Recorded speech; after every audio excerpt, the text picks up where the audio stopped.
Hey everyone, so this is Sachin and I'm back with Srimad Bhagavad Mahapuran and this is Srimad Bhagavad Mahapuran.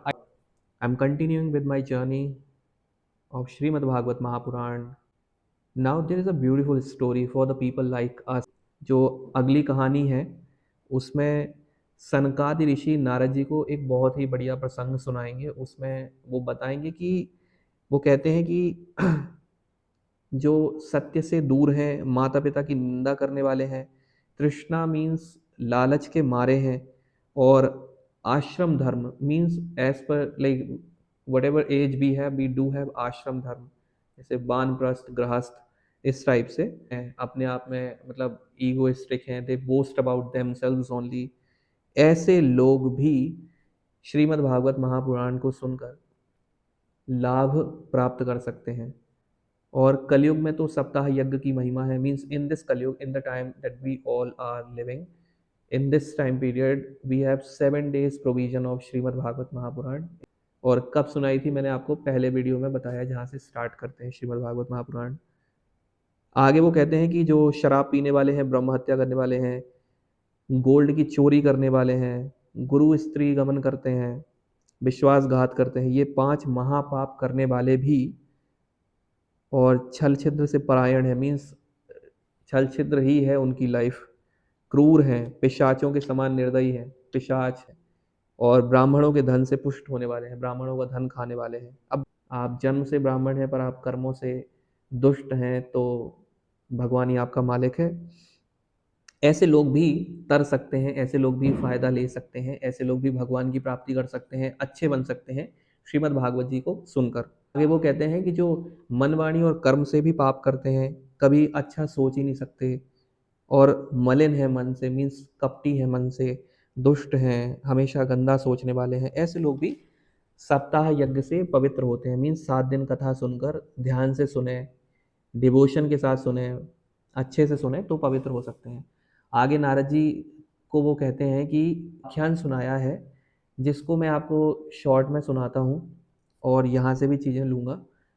यहाँ होता क्या है कि एक तुंगभद्रा नदी के किनारे एक सिटी है उस टाइम की, और वहाँ पर धार्मिक आचरण करने वाले एक बहुत ही अच्छे ब्राह्मण रहते हैं, और उनका नाम है आत्मदेव। आत्मदेव, वहीं उनकी जो पत्नी है, उनकी कुछ क्वालिटीज़ यहाँ पे लिखी हैं। तो आत्मदेव के बारे में लिखा है कि वो साक्षात सूर्य भगवान के समान तेजस्वी हैं, और धनी होने पर भी भिक्षाजीवी हैं, क्योंकि ब्राह्मण के कर्म में ऐसा लिखा है, तो धन का उन्हें घमंड नहीं है। और उनकी प्यारी सी पत्नी है, उनका नाम है धुंधली, धुंधलीन है उनकी वाइफ का नाम है। कुलीन है, अच्छे कुल की हैं, और सुंदरी भी हैं, मीन्स देखने सुनने में सुंदर हैं, पर बात बात पर अड़ जाती हैं। जैसे अगर उन्होंने कुछ कह दिया, सामने से कुछ हो गया, तो वो अड़ जाएंगी, उसको सॉल्व करने की कोशिश नहीं करती, और लोगों की बात करने में उन्हें सुख मिलता है। So she likes to talk about people, और कुछ ना कुछ बकवाद करती रहती हैं। Means you must have seen people around you, जो कुछ ना कुछ बस बड़बड़ाते रहते हैं। इसी टाइप से उनका स्वभाव लिखा है कि घर के कामों में निपुण हैं, मीन्स अच्छी हैं, पर कृपण हैं, और झगड़ालू भी हैं, लोगों की बातचीतें करती हैं, उसके बगैर उन्हें सुख नहीं मिलता।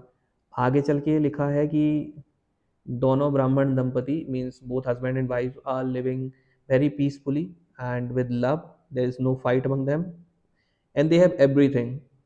भोग विलास की सारी चीज़ें हैं उनके पास, बट एक दुख है आत्मदेव जी को, कि उनका कोई बच्चा नहीं है, उनकी कोई संतान नहीं है। And although they have tried everything but they have not received child. Now Atmadev is a very knowledgeable person, ज्ञान भी है, थोड़ा वैराग्य भी है, पर एक दुख है जिसको वो रिजॉल्व नहीं कर पा रहे, वो है अपने बच्चे का दुख, कि उनके पास कोई संतान नहीं है। So you may be knowing somebody who has everything but they do not have their own child. और इसको शास्त्र कहते हैं संतानहीन होना। संतानहीन होने के कारण वो अलग अलग पुण्य कर्म भी करते हैं ताकि उन्हें बच्चे की प्राप्ति हो, पर हो नहीं रहा। और आगे लिखा है कि वही ब्राह्मण देवता बहुत ज़्यादा दुखी होकर, आत्मदेव बहुत ज़्यादा दुखी होकर एक बार अपने घर से निकलकर वन को जाते हैं, और दोपहर के समय करके बैठे हैं और पानी पीने के लिए एक तालाब के पास आकर वो बैठे हुए हैं। संतान के ना होने के कारण दुखी हैं और अपने शरीर को बहुत ही ज़्यादा उन्होंने सुखा दिया है, ध्यान नहीं दे रहे अपने शरीर पर। दोपहर की 2 घड़ी बीतने के बाद वहाँ पर एक सन्यासी महात्मा आते हैं, उनसे कारण पूछते हैं कि आप ऐसे परेशान क्यों हैं? और आप ऐसे रो क्यों रहे हो, बेहाल क्यों हो, इतना ज़्यादा क्यों रो रहे हो? ये सारे उन्होंने क्वेश्चन करे। तब ब्राह्मण ने कहा कि मुझे लगता है कि मैं अपने पूर्व जन्मों के कारण ऐसा कुछ हुआ है कि इस जन्म में मुझे संतान की प्राप्ति नहीं हुई है। शायद मेरे पितर, लाइक हमारे पूर्वज, our ancestors, they are not happy with me. और बहुत सारे तरीके से यहाँ पर डिफाइन किया है कि उन्होंने कैसे कैसे बताया कि मुझे बहुत ज़्यादा दुख है। तो इतनी सारी चीज़ें उन्होंने, जो एक सन्यासी आए हैं, उनको बता दी हैं कि घर में अगर पेड़ लगाता हूँ तो वो सूख जाता है, गाय पालता हूँ तो वो दूध नहीं देती, बांझ हो जाती हैं, घर में जो फल आता है वो सड़ जाता है बहुत ही जल्दी, और जीवन, संतान ना होने के कारण जीवन को धिक्कार है, अपने प्राण त्यागने के लिए मैं यहाँ पर आया हूँ। और सन्यासी महात्मा जी के पास यूं कहकर वो बहुत ज़्यादा फूट फूट कर रोने लगे। So now he started crying. And आगे होता क्या है कि सन्यासी जो हैं वो कहते हैं कि यति नाम से लिखा है श्रीमद् भागवत में कि वो कहते हैं कि ब्राह्मण देवता, ये प्रजा प्राप्ति का मोह आप त्याग दो, और कर्म की गति बड़ी प्रबल है, means the Karma, that cycle is very powerful. और मैंने अपनी ज्ञान शक्ति से जो देखा है उसके अकॉर्डिंग मैं आपसे कहता हूँ कि एक जन्म की तो छोड़िए छोड़िए, इस जन्म की तो छोड़िए, 7 जन्म तक आपको बच्चे की प्राप्ति नहीं होनी है। ऐसा सुनकर जब संत जी से या यति से या सन्यासी जी से ये सुना ब्राह्मण आत्मदेव ने, अब तो उनके दुख का ठिकाना नहीं रहा, क्योंकि वो सोच रहे थे कि इसी जन्म में ऐसा कुछ हो रहा है। पर सन्यासी बाबा ने बता दिया कि आपको तो 7 जन्म तक बच्चे की प्राप्ति नहीं होगी। तो इसलिए आप संतान का दुख छोड़कर अपने भगवान में चित्त लगाइए, क्योंकि आप बहुत अच्छे हैं और आपको भगवत प्राप्ति हो सकती है। बट उनको ये सारी बातें समझ में नहीं आई, और वो उनसे कहते हैं कि महात्मा जी, मुझे ज्ञान देकर, विवेक देकर, ये बुद्धि देकर आपका क्या होगा? क्योंकि मैं तो मोह से ग्रस्त हूँ, मुझे तो बच्चा चाहिए, और मुझे ऐसा जीवन रखना नहीं है जिसमें स्त्री पुत्र आदि का सुख नहीं। तो सन्यास तो सर्वथा नीरस है, मुझे सन्यास भी पसंद नहीं आता, इसलिए अब तो मैं मतलब प्राण त्याग दूंगा। तब जो सन्यासी महात्मा आए थे उन्होंने कहा है कि तुम ऐसे हट मत करो, you do not have to be so adamant about something. और महात्मा जी ने देखा कि ये अपनी बात पकड़ के बैठे हैं, जिद पकड़ के बैठे हैं, तो उन्होंने कहा कि चलो ठीक है, although you do not have the child सुख इन योर लाइफ, आपको, you are not going to have child in your life, but let me try. महात्मा जी ने अपने भजन के प्रभाव से, अपने डिवोशन के प्रभाव से उनसे कहा कि चलो ये एक फल है। सो द महात्मा जी has offered him a fruit, and while handing it over to Atmadev, देते समय उन्होंने कहा कि कुछ नियम है जो कि आपकी वाइफ को पालन करने पड़ेंगे। उन्होंने कहा कि अपनी पत्नी को ये खिलाना, उनका एक पुत्र होगा, पर 1 साल तक आपकी वाइफ को सत्य, शौच, दया, दान और एक समय ही अन्न खाने का नियम लेके चलना पड़ेगा। Now these words sound very easy, but these are not actually. Satya means all the time you will have to speak the truth. बालक आपको शुद्ध चित्त वाला, मतलब अच्छा मिलेगा अगर आपकी वाइफ ये सब नियम करती हैं। आज तो आत्मदेव जब घर लौटे बहुत खुश थे, अपनी वाइफ को उन्होंने वो फल दिया और उनसे कहा कि अब अपने घर में भी संतान होगी, सारी चीज़ें ठीक हो जाएंगी। ये जो धुंधली हैं इनकी बहन वहाँ पर आई थी, तो अपनी सिस्टर को, जो कि उसके घर पर आई थी, धुंधली ने वो फल दे दिया और बोला कि देख, मैं तो इसे नहीं खाऊंगी, मुझे नहीं पता इसमें क्या है। और कई टाइप से उन्होंने अपनी सिस्टर को समझाने की कोशिश की, जैसे कि फल खाने से गर्भ बढ़ेगा और खा पी नहीं सकूंगी, खट्टा मीठा नहीं खा सकूंगी, अगर घर में आग लग गई तो एकदम से भाग नहीं सकती। So now what she is saying that if I become pregnant, then I would not be able to run. If there are thieves, if there is a fire at home, then I would not be able to run like others. So those were her logics not to become pregnant. And also she was not trusting that fruit given by संत महात्मा जी। नंद रानी मेरे घर पे आकर घर का सारा माल मता समेट के ले जाएंगी, मुझे तो सत्य शौच आदि नियमों का पालन करना भी कठिन पड़ जाएगा। जो जो स्त्री बच्चे को जन्म देती है, उस बच्चे के लालन पालन में उस स्त्री को बहुत ज़्यादा कष्ट उठाने पड़ते हैं। What she is saying, see, it is written है कि वो कहती है कि जो विधवा या बांझ स्त्रियां हैं उसके अकॉर्डिंग तो वही सुखी हैं।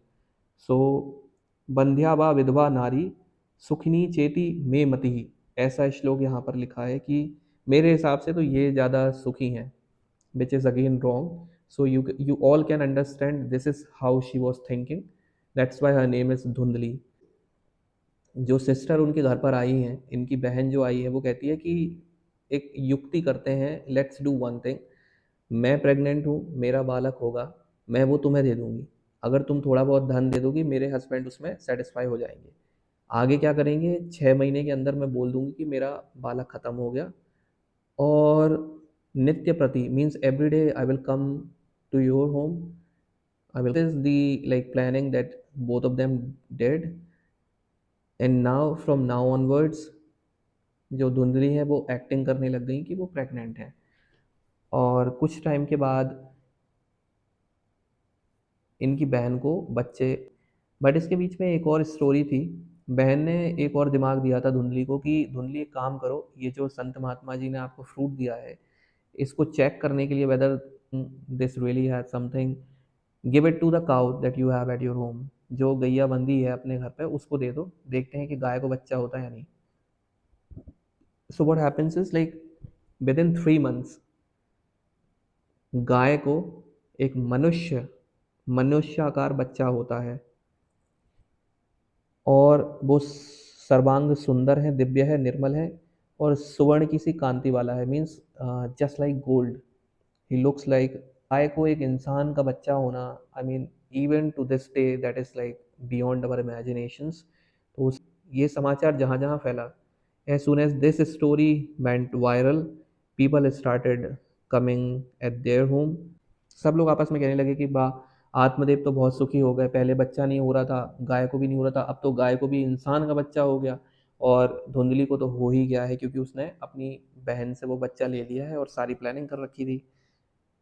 कुछ टाइम बीतने पर दोनों बालक, गाय का बच्चा जिनका नाम, क्योंकि वो गाय से जन्म लिया था तो उसका नाम हुआ गोकर्ण, उनका नाम हुआ गोकर्ण। और धुंधली ने किसी भी शास्त्र विधि से अपने बच्चे का नाम नहीं रखा था, उसने कहा कि नहीं मेरा बच्चा है तो मैं तो इसका नाम रखूंगी। उसने कहा मेरा नाम धुंधली है तो मैं इसका नाम रखूंगी धुंधकारी।